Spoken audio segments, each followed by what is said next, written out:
لا إله إلا الله محمد رسول الله عليه صلاة الله وآله والأحبة. Assalamualaikum warahmatullahi wabarakatuh. Beliau radhiyallahu anhu bernama Khalid bin Walid. Beliau dikenal sebagai panglima perang yang tak pernah kalah, baik pada saat keislamannya maupun di masa jahiliyah. Beliau juga dikenal sebagai perangai yang perkasa, yang diiringi dengan ide-ide yang cemerlang.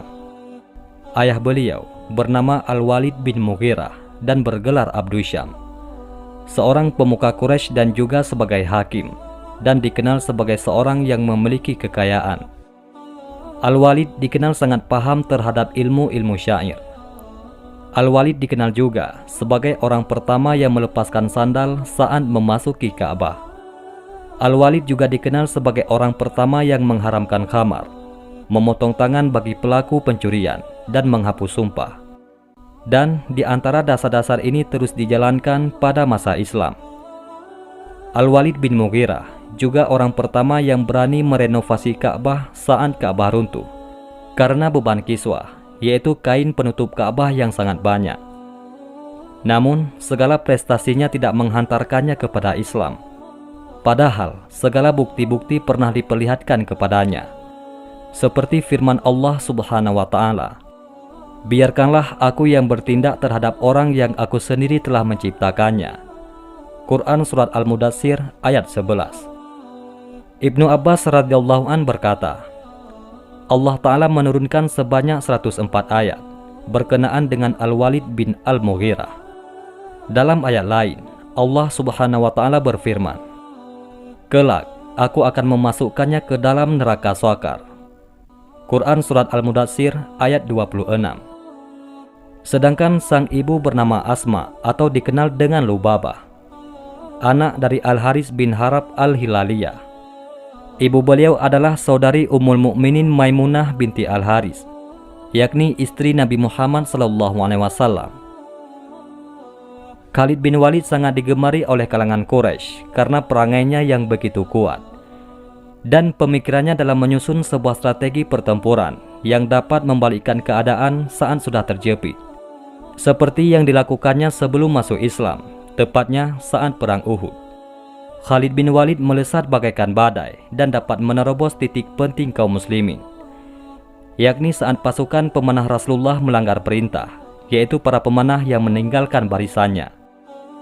Padahal saat itu kafir Quraisy sudah bercerai-berai, namun bersatu kembali dan berhasil mematahkan serangan muslimin yang membuat banyak para syuhada, seperti wafatnya sang singa Allah, yakni Hamzah bin Abdul Muthalib radhiyallahu anhu. Tidak hanya itu, Rasulullah SAW sampai terluka.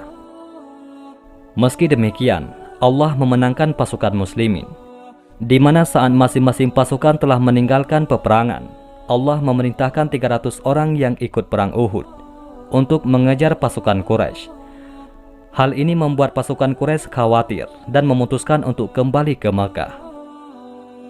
Meski dihormati dan menjadi anak emas di kalangan Quraisy, nikmat pengetahuan yang Allah berikan membuat Khalid berpikir akan agama Islam, di mana orang-orang yang memeluknya tidak pernah gentar dalam mempertahankan agamanya dan selalu memperlihatkan suri tauladan yang baik.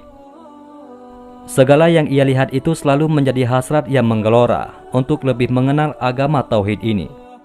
Apalagi semenjak saudaranya, yaitu Al-Walid yang sudah memeluk Islam dan mengabarkan kepada Khalid bahwa Rasulullah SAW selalu menanyakan kabar tentang dirinya. Tepatnya saat Rasulullah SAW masuk ke kota Makkah dalam rangkaian Umrah Qaza, Al-Walid radhiyallahu an juga ikut bersama sahabat lainnya. Al-Walid mencari-cari Khalid, yakni saudaranya, namun tidak berjumpa. Al-Walid pun meninggalkan sepucuk surat yang berisi, "Bismillahirrahmanirrahim. Amma ba'du. Sesungguhnya, aku tak menemukan sesuatu yang lebih mengherankan daripada jauhnya pikiranmu dari Islam. Engkau seorang yang cerdas. Tak seorang pun yang tidak mengenal agama seperti Islam. Aku pernah ditanya oleh Rasulullah SAW tentang dirimu. Beliau bertanya, "Mana Khalid?" Aku menjawab, "Semoga Allah memberinya hidayah." Beliau bersabda lagi, "Orang seperti Khalid tidak mengenal Islam. Andaikan ia gunakan kehebatan dan keteguhannya yang selama ini ia gunakan untuk yang lain bersama kaum muslimin, tentu akan lebih baik baginya. Bergegaslah wahai saudaraku untuk menjemput peluang kebaikan yang sempat luput darimu." Setelah membaca surat tersebut, hati Khalid terenyuh dan berdebar. Rasa cinta yang terpendam kepada Islam. Terlebih lagi, manusia terbaik di alam semesta menanyakan kabarnya. Ditambah lagi saat suatu hari Khalid bermimpi. Ia berada di sebuah daerah yang gersang, tidak ada tanaman maupun air. Lalu dalam mimpinya, ia pindah di suatu daerah yang hijau dan luas, yang kelak ditafsirkan oleh sahabat mulia Abu Bakar radhiyallahu anhu, bahwa tempat yang gersang itu adalah saat ia masih berada dalam naungan jahiliyah. Sementara tempat daerah yang hijau itu adalah tempat hijrahnya ke Madinah. Lalu setelah terbangun, ia pun sadar bahwa mimpinya ini syarat untuk menuju kebaikan. Tanpa menunggu lama, ia pun menyiapkan perbekalan selama perjalanan. Sebelumnya, ia juga menjumpai Safwan dan Ikrimah yang saat itu masih dalam keadaan jahiliyah untuk mengajak mereka masuk Islam. Namun mereka menolaknya. Lalu dalam perjalanannya, ia berjumpa dengan Utsman bin Thalhah serta Amr bin As. Ketiganya pun menemui Rasulullah untuk mengikrarkan keislamannya. Ketiga sahabat mulia ini meminta agar Rasulullah SAW mendoakan kebaikan dan memohon kepada Allah Subhanahu wa Ta'ala agar mengampuninya. Dan Rasulullah SAW pun mendoakan mereka.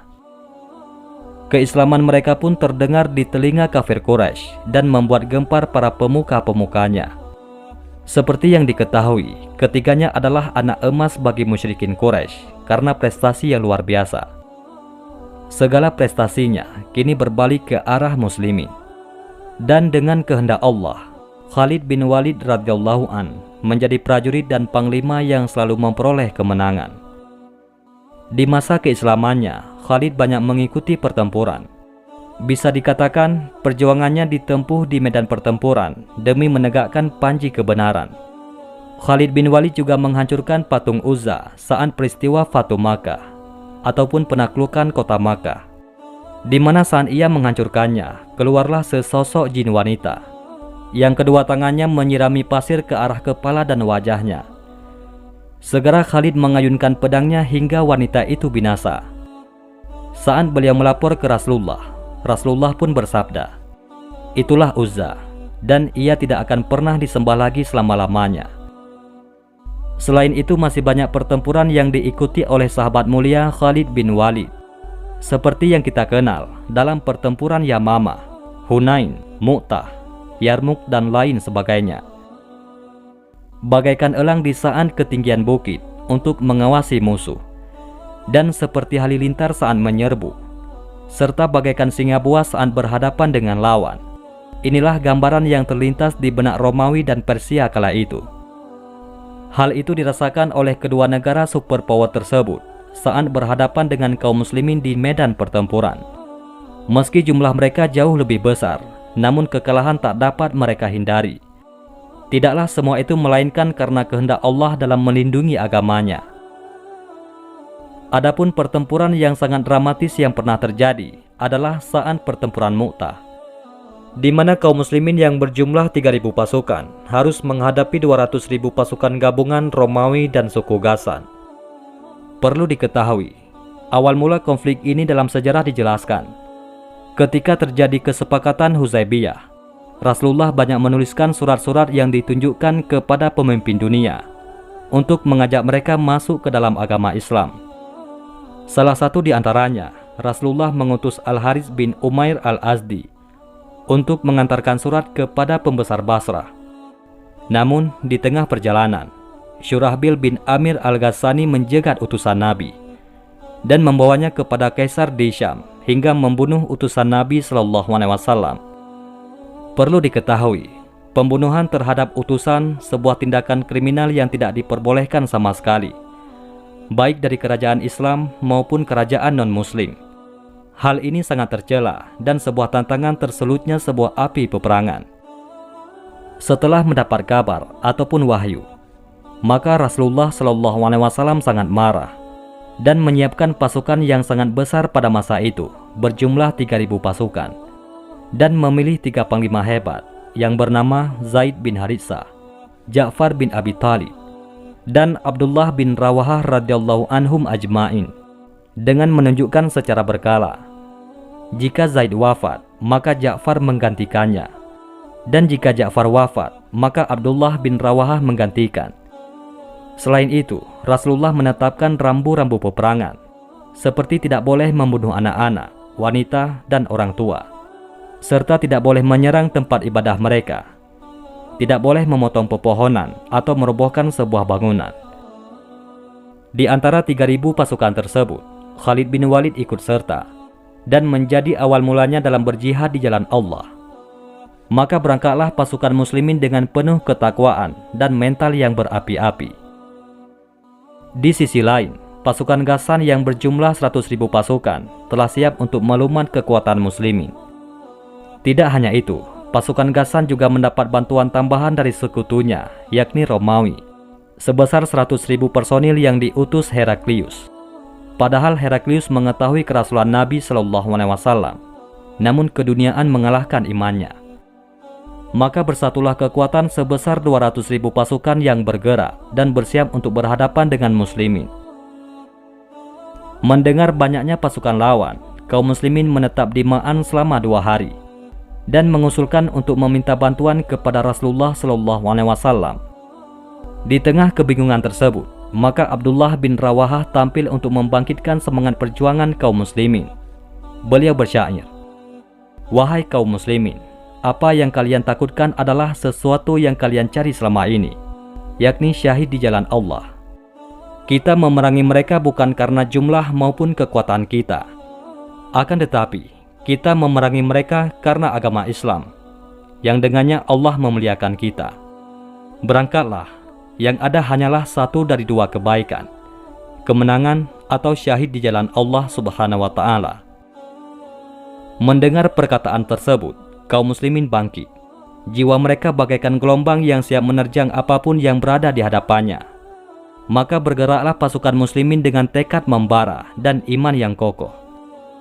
Hingga bertemulah pasukan yang tak sebanding ini di kawasan Yordania, yaitu di Mu'tah, yang terjadi pada tahun 8 Hijriah ataupun 629 Masehi. Dengan penuh percaya diri, kedua pasukan itu pun bertemu dan pertempuran pun dimulai. Tidak mengenal jumlah dan rasa takut, kaum muslimin maju bagaikan halilintar yang menyambar. Zaid bin Haritsah radhiyallahu an terus maju ke dalam dan menumbangkan lawannya satu demi satu. Dengan membawa panji Rasulullah, tentulah ia menjadi target lawannya. Maka beliau pun terkepung dan syahid saat sebuah tombak terlontar dan mengenai tubuh mulia. Dengan segera, Ja'far bin Abi Thalib menyambar tongkat panji Rasulullah sebelum jatuh ke tanah. Dengan gagah perkasa, beliau terus mengayunkan pedangnya, menangkis segala serangan hingga beliau terkepung. Musuh berhasil menebas lengannya, tapi semangat juang belum usai. Beliau terus memeluk panji tauhid itu dengan lengan satunya. Musuh pun menebas lagi lengan keduanya. Beliau radhiyallahu anhu terus berjuang agar bendera tersebut tidak terjatuh. Beliau menjepit bendera tersebut hingga akhirnya beliau pun syahid di jalan Allah. Melihat hal tersebut, Abdullah bin Rawahah maju ke medan laga dengan keadaan ragu-ragu, sambil menggenggam bendera di tangannya. Beliau pun bersyair demi memecahkan keraguannya. "Aku bersumpah wahai jiwa, turunlah dengan cara terpaksa atau taat. Biarkan manusia berteriak dan menghina, sedangkan aku tidak melihatmu enggan masuk surga." Abdullah bin Rawahah mulai maju menyerang dengan tekad baja. Seperti biasa, dalam satu peperangan, yang menjadi target utama ialah sang pemegang panji. Maka Abdullah bin Rawahah pun terkepung dan syahid. Melihat ketiga panglima terbaik gugur, maka pasukan muslimin pun bercerai-berai. Abu Rafi menjelaskan sebuah kekalahan yang belum pernah terjadi, di mana banyak pasukan berlarian tanpa arah. Hal paling dramatis pun terjadi. salah seorang sahabat mulia bernama Thabit bin Arqam radhiyallahu anhu melesat dan berjuang untuk mengambil bendera yang sudah terjatuh, seraya berkata, "Wahai muslimin, angkatlah bendera ini." Namun tidak ada yang mampu. Dan dengan inisiatif dan penuh pertimbangan, demi bersatunya kembali kekuatan yang bercerai-berai, maka beliau pun melihat seseorang yang diyakini pantas menerima dan membalik keadaan tersebut.